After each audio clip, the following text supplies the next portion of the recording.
Estamos nesse tempo de família, voltando os nossos pensamentos para um texto muito conhecido, que é o texto dos 10 mandamentos.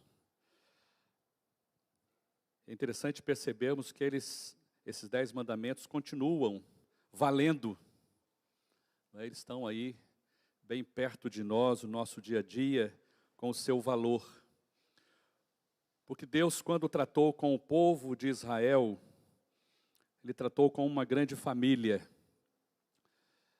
E quando nós falamos da palavra de Deus, falamos ao indivíduo, porque a salvação é pessoal, o encontro com Cristo é uma responsabilidade pessoal. Embora alguns textos bíblicos mostrem que a partir de uma pessoa da família, o evangelho chegou ali e alcançou todo o lar, a família foi abençoada. Mas a responsabilidade diante de Deus, ela continua sendo pessoal. Deus trata com o seu amor individualmente, mas trata com a família também, coletivamente. E trata, às vezes, com uma nação, como foi com o povo de Israel, e continua tratando com líderes mundiais. Deus continua Senhor da história. Amém? Ele é Senhor da história. Estou dizendo isso por causa do momento que vivemos. Deus continua no controle de todas as coisas, mesmo que nós não entendamos hoje. É interessante que a música eu pedi que fosse repetida, porque fala da comunhão aqui, mas fala da comunhão lá também. Uma comunhão para a qual nós estamos nos preparando. A igreja tem esse propósito aqui, ser preparada para a vida eterna com Deus. É por isso que nós treinamos em culto. Como que nós vamos cantar no céu? Vamos cantar aqui na terra primeiro, fazer um teste, não é? Quem passar no teste, não é? Quem aqui é desafinado? Levanta a sua mão. É bom assumir os pecados, né? Mas dizem que lá no céu não tem imperfeição, não tem pecado. Até o desafinado aqui vai ser afinado no céu. Será que é isso, Dino? Dizem que é, né? Que lá não tem coisa errada, coisa ruim, então o desafinado aqui vai ser afinado no céu. Não é? Né, Carlão? Vai ter lugar até para o Carlão lá que vai cantar Eram 100 ovelhas. Não é? O Carlão tem insistido, já tem 32 anos que o Carlão tem... Pastor, deixa eu cantar, fazer um solo na igreja. Eram 100 ovelhas, até hoje eu não deixei. Viu? Eu quis poupar os irmãos. Não é? Brincadeira, embora seja verdade. Nós louvamos a Deus por sua família aqui nesta manhã e por sua família em casa. Irmãos, vamos confessar aqui uma coisa. Fazer culto online não é fácil não. Ainda mais quem tem criança, não é? Às vezes adulto fica meio disperso em casa. Não é isso mesmo? Eu estou falando porque algumas vezes eu estive em casa e não é fácil. E de repente você está conversando com a outra pessoa, e de repente dá sede, você vai lá beber água, e de repente você quer ir no banheiro, e de repente você aproveita, está cantando uma música que você não gosta muito, você vai lá pegar um lanche. É ou não é? Então não é fácil. Deus tenha a sua graça também sobre os irmãos que estão em casa, se esforçando em participar conosco. E nós louvamos a Deus por esta família, famílias que influenciam a sociedade, famílias que influenciam uma comunidade. Assim como Deus colocou você lá no seu bairro, tem um propósito. Como você está lá na casa onde você mora, no apartamento onde você está residindo. Há um propósito de Deus nisto. É para que você seja um influenciador, seja melhor do que os outros. Na verdade é isto, você precisa ser diferente. Porque há um fator diferencial na vida do crente, que é a presença do Senhor Jesus, a unção do Espírito Santo, e isto tem que fazer a diferença onde estivermos plantados como árvores do Senhor. E o que nós estaremos vendo neste mês de maio, dentro desta temática famílias que influenciam a sociedade, é exatamente isto. O que nós conhecemos de Deus, da sua palavra, é para que haja esse exercício de influência. É preciso ser uma família diferente. famílias comprometidas com o reino de Deus, com o Rei, o Senhor Jesus, e que esta ou este comprometimento reflita no comportamento aqui na terra. A começar da responsabilidade coletiva como membro desta igreja. E a ceia nos remete a isto, né? Compreensão do que é fazer parte de uma igreja.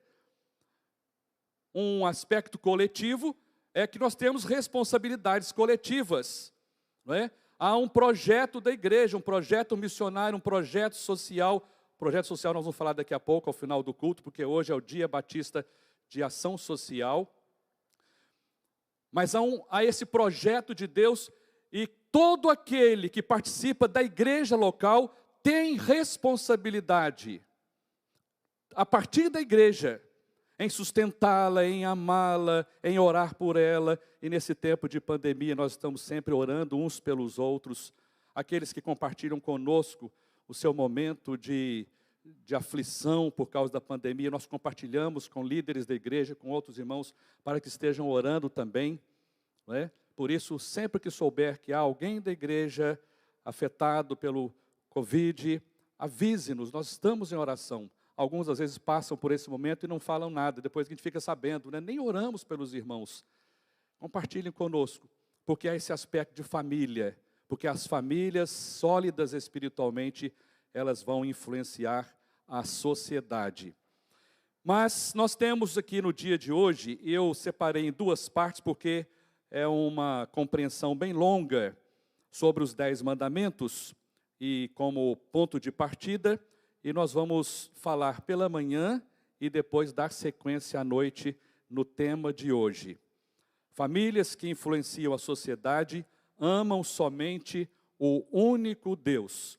Sabemos, pelo relato bíblico, que é a revelação de Deus para nós, como que Deus preparou o seu povo, permitindo inclusive que estivesse cativo por mais de 400 anos no Egito. Tempo de grande sofrimento, de escravidão. E há sempre uma relação entre a vida antes da nossa conversão, seria mais ou menos como o tempo da escravidão no Egito. Tanto é que há uma música que me veio à mente agora, né, bem antiga, e a música diz que no Egito escravo fui. Não é? Ele fala, mas eu não fui escravo no Egito. Alguém que foi escravo no Egito? É porque é uma comparação, para entendermos que antes de sermos libertos por Cristo, nós éramos escravos do pecado, estávamos sujeitos à maldição do pecado, e o nosso comportamento sem Jesus, e esse comportamento de qualquer pessoa sem uma definição espiritual com Cristo, o leva à condenação por causa do pecado lá de Adão, conforme a palavra do Senhor. Mas Deus permitiu, e ali o povo fica aquele tempo lá no Egito como escravo, e Deus prepara o libertador, e usa o libertador Moisés, e nós conhecemos que quando chega no auge daquela história, quando morre o primogênito de cada casa, ali já o chefe, Faraó, não suporta mais a mão de Deus. Talvez tenha algo de Deus nesse aspecto para nós. Não devemos esperar o limite da ação de Deus sobre a nossa vida para tomarmos decisões santas. Deus pesa a sua mão sobre o Faraó e o povo do Egito, e ali então Deus supre o seu povo, o povo de Israel, permitindo que saísse para a terra prometida. E a terra prometida para nós hoje, qual que é? Não é ter casa de praia. Pode ter, não tem problema não. E se tiver, né, faz uma escala com os irmãos aí, com os pastores da igreja, né? Não é ter carro do ano. Tem gente que tem carro do ano, tem ou não tem? Do ano de 75, 80, não é? Cada um dentro da sua possibilidade. Não é o problema. Você pode ter um salário maravilhoso. Eu não sei o que é salário maravilhoso, né? Cada um sabe o que é maravilhoso. Ontem eu ouvi algo muito interessante, uma pessoa dizendo, olha, o que é sucesso na vida? Foi uma programação televisão aí, né? E a pessoa falou assim, olha, para mim o sucesso é se você tem como viver, não é? Pagar o seu aluguel e tal. Esteja contente. Eu falei com a Marcinela na hora, isso é bíblico. Se tem o que comer e o que vestir, esteja com isso contente. Mas a nossa terra prometida é o céu. E Paulo vai nos dizer exatamente que aqui não é a nossa casa final. Um dia esse tabernáculo vai se desfazer. Tabernáculo que aqui habita o Espírito Santo vai se desfazer. É claro que nós pensamos, quanto mais tempo demorar, melhor, porque nós gostamos dessa vida. Essa vida aqui é boa demais, mesmo com os problemas. Ninguém quer morrer. Todos nós queremos viver, e muito. Mas que vivamos para o louvor da glória do Senhor. E Deus então conduz aquele povo até a terra prometida. E quando chega então num lugar, lá no Monte Sinai, lugar da sarça ardente, o Monte Sinai, segundo informação, 2.275 metros de altitude, e quando a gente fala isso, é acima do nível do mar. E havia ali uma plataforma, onde sai o pico, com 792 metros. E diz a informação que ali ficaram durante o povo de Israel, aproximadamente 1 ano, naquele lugar ali, naquelas planícies, aguardando, ou no planalto, né? Aguardando especialmente a manifestação de Deus com as tábuas da lei. Quando nós estudamos as Escrituras, nós percebemos que Deus estabeleceu 3 pactos, os pactos principais com o povo de Israel. Um deles, nós sempre falamos também, é Deus com Noé, lá em Gênesis 6:18. Não precisa abrir sua Bíblia, mas se quiser, pode também. Gênesis 6:18, e Deus fala dessa aliança com Noé. E quando estiver chovendo demais, e você fala, mas que dilúvio, o mundo vai acabar com água de novo. Não se preocupe, não vai ser. Da próxima vez vai ser com fogo, não vai ser com água. A aliança com Deus fala isso, né? Não vai acabar mais com água, viu, irmã? Pode chover bastante, né? Chuvas torrenciais, inunda aquele negócio terrível, mas não vai acabar com água mais. E Deus preserva a família de Noé, ali em Gênesis 6:18. Deus faz um pacto com Abraão, Gênesis capítulo 15, todo o capítulo vai falando sobre esse relacionamento de Deus com uma família, a família de Abraão, e a partir dali estabelecendo esta aliança, e o versículo 18 de Gênesis 15 é bem claro a esse respeito, Deus falando desta aliança com ele, com Abraão. E por fim, em Gênesis 20, ou melhor, Êxodo 20, e você agora pode abrir a sua Bíblia, e nós leremos o texto, Êxodo 20, que fala sobre os 10 mandamentos. Gênesis, ou melhor, vamos estabelecer aqui, nós estamos em Êxodo agora. Êxodo 20, versículos de 1 a 17, está ali na projeção, irmão. Êxodo 20, de 1 a 17, e a leitura, o texto aí colocado na tela, está na versão Almeida, Revista e Atualizada. Creio que é esta versão ajustada com a Secretaria da Igreja. Diz assim: então falou Deus todas estas palavras. Eu sou o Senhor teu Deus, que te tirei da terra do Egito, da casa da servidão. Não terás outros deuses diante de mim. Vamos ler juntos esses mandamentos? De novo. Não terás outros deuses diante de mim. Não farás para ti imagem de escultura, nem semelhança alguma do que há em cima nos céus, nem embaixo na terra, nem nas águas debaixo da terra. Não as adorarás, nem lhes darás culto, porque eu sou o Senhor teu Deus, Deus zeloso, que visito a iniquidade dos pais nos filhos, até a 3ª e 4ª geração daqueles que me aborrecem, e faço misericórdia até 1000 gerações daqueles que me amam e guardam os meus mandamentos. Não tomarás o nome do Senhor, teu Deus, em vão, porque o Senhor não terá por inocente o que tomar o seu nome em vão. Lembra-te do dia de sábado, para o santificar.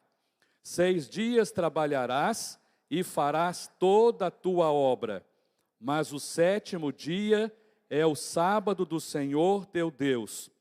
Não farás nenhum trabalho, nem tu, nem o teu filho, nem a tua filha, nem o teu servo, nem a tua serva, nem o teu animal, nem o forasteiro das tuas portas para dentro. Porque em 6 dias fez o Senhor os céus e a terra, o mar e tudo que neles há, e ao 7º dia descansou. Por isso o Senhor abençoou o dia de sábado e o santificou. Honra teu pai e tua mãe, para que se prolonguem os teus dias na terra, que o Senhor teu Deus te dá. Não matarás, não adulterarás, não furtarás, não dirás falso testemunho contra o teu próximo, não cobiçarás a casa do teu próximo, não cobiçarás a mulher do teu próximo, nem o seu servo, nem a sua serva, nem o seu boi, nem o seu jumento, nem coisa alguma que pertença ao teu próximo. Êxodo 20, de 1 a 17, estão aí os mandamentos do Senhor, os 10 mandamentos. Quando nós lemos no Novo Testamento, a Bíblia vai dizer que Jesus cumpriu e valorizou, e o Novo Testamento fala dos 10 mandamentos, para que cumpramos aquilo que o Senhor estabeleceu desde o princípio. É verdade que no Novo Testamento você vai encontrar, lá em Mateus 22, 37 a 39, que Jesus toma os 10 mandamentos e os traduz em 2 blocos. Quais são os 2 blocos? Amar a Deus e amar ao próximo. E quando você toma aqui os 10 mandamentos, pode olhar na sua Bíblia, do início do Êxodo 20, a partir do versículo 1, e especificamente a partir do versículo 3 até o versículo 11, você verá aí os 4 mandamentos que se referem a Deus. São os mandamentos para com Deus, os nossos deveres para com Ele especificamente. E aí vai dizer: não terás outros deuses diante de mim, não farás para ti imagem de escultura, depois não tomarás o nome do Senhor teu Deus em vão, e depois lembra-te do dia do descanso, que é o sábado, para o santificar. Alguns ficam muito preocupados, e eu vou adiantar aqui só uma palavra sobre a questão do dia do sábado, por causa da palavra e do nome do dia, Mas o princípio de Deus é que devemos ter um dia de descanso. A palavra sábado, ela significa descanso. Então, se é no domingo, se é na quarta, e se uma sociedade resolver mudar o dia de descanso para uma terça, para uma sexta, a questão é, Deus trabalhou 6 e descansou 1.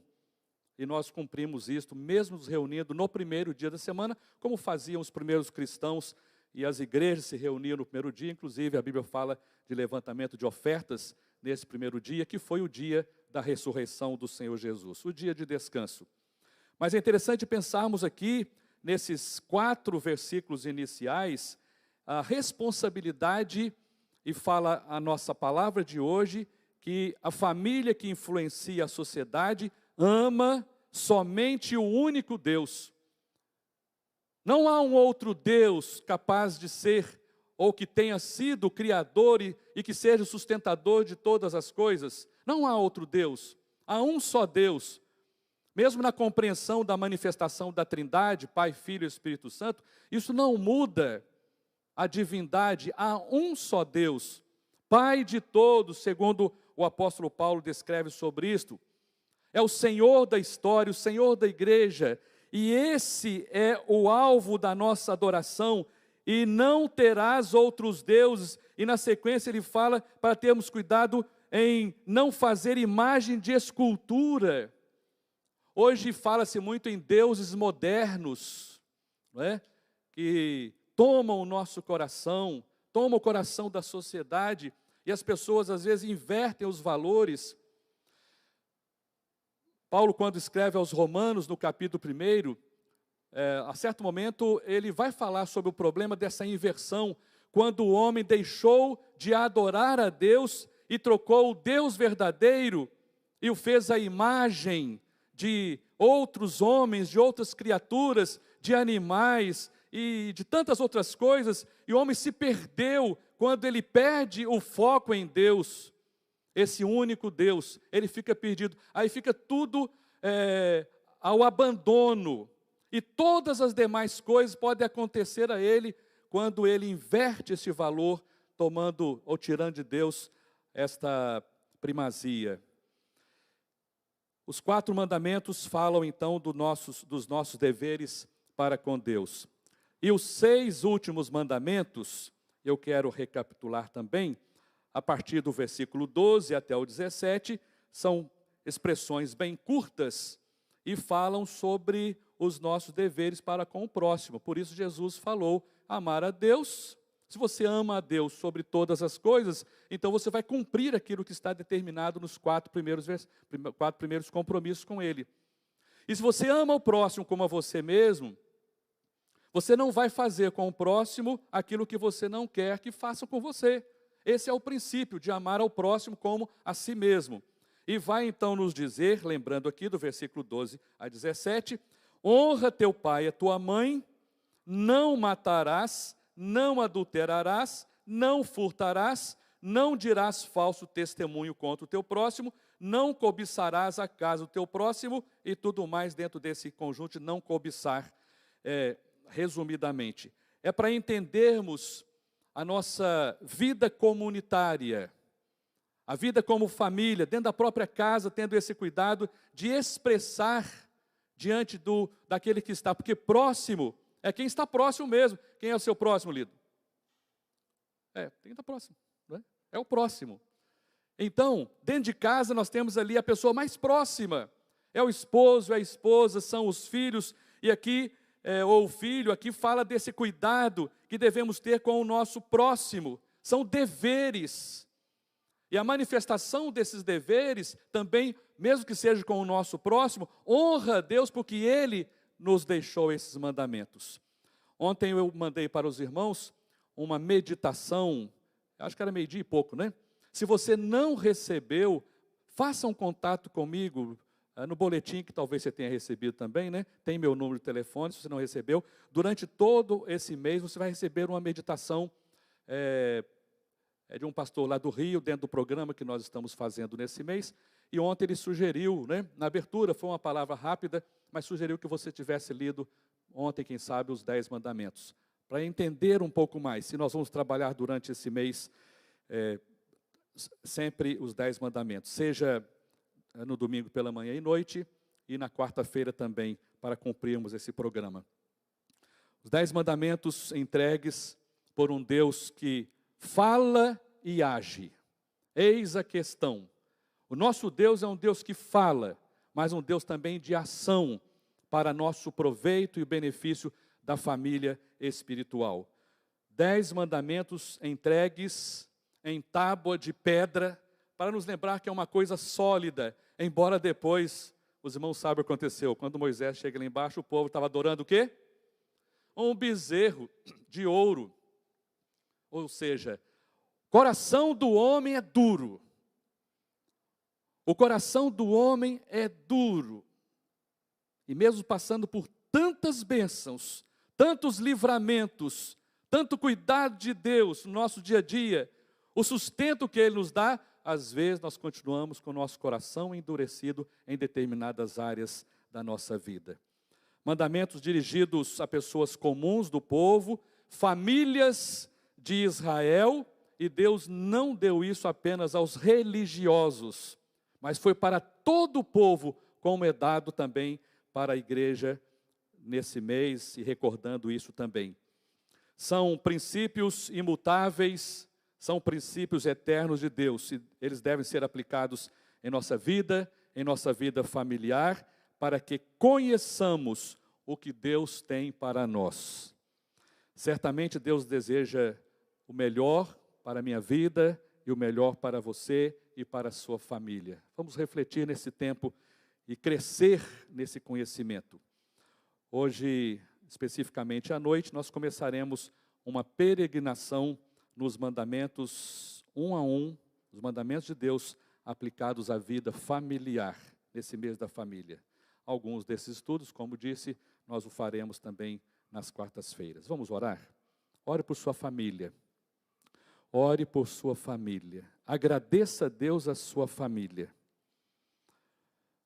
Hoje à noite nós vamos falar quem é o seu Deus e vamos estudar o primeiro mandamento. Não terás outros deuses além de mim.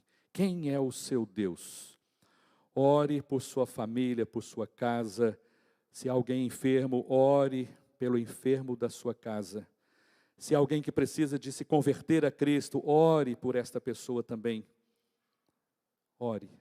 Quero chamar a equipe para estar aqui, para cantarmos a música nesse momento. Ore. Agradeça a Deus por ter sido alvo da sua misericórdia e graça. Louve a Deus por essa grande salvação e pelo pacto, pela aliança celebrada com Cristo na cruz do Calvário, e pudemos recordar isto, trazendo à memória nesta manhã.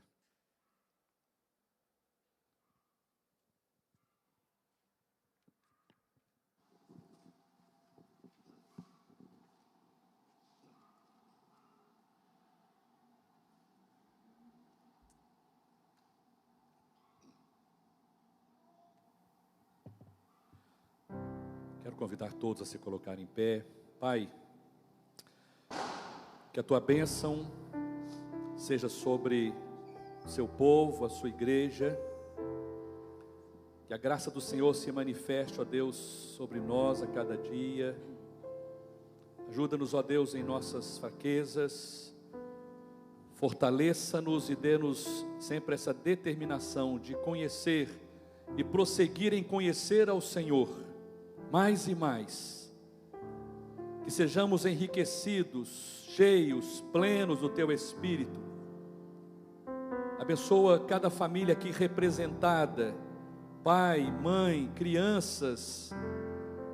Abençoe os que estão em casa participando desta comunhão espiritual. Que a bênção do Senhor os encontre também, ó Pai. Graças te damos por Tua palavra, motivo da nossa reflexão nesses dias, a fim de que a família seja fortalecida e testemunhe do Senhor, onde está plantada, no seu bairro, a casa, no apartamento, influenciando e sendo luz e sal da terra. Rendemos-te graças, nos consagrando a Ti, no nome de Jesus. Amém.